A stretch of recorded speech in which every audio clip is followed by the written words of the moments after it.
ஏன்டா போன் எடுக்கல? நீ ஏன்டி போன் எடுக்கல?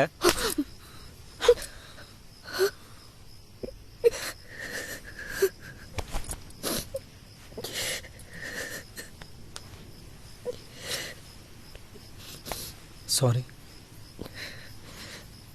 என்ன லெட்டர் எழுதி வச்சாலே தூக்குதானா?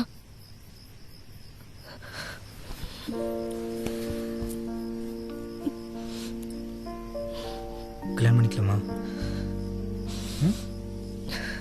யோசிச்சு சொல்றேன். சீரியஸா? எப்போ? இப்போ இங்கேயே. இங்க யாரும் இல்லாமையா? யார் வேணும்? கிராண்ட் டின்னர் பார்ட்டி எல்லாம் ஃப்ரெண்ட்ஸ் எல்லாம் கூப்பிட்டு ஊரை கூட்டி கல்யாணம் காசு வந்தாலே பண்ணிக்கலாம். இப்போ நமக்காக பண்ணிக்கலாம். Are you serious? நல்ல நாள் பார்க்க வேண்டாம். எனக்கு 12/12/12 அன்னைக்கு கல்யாணம் பண்ணிக்கணும்னு ஆசை. தலைவர் பர்த்டே வர.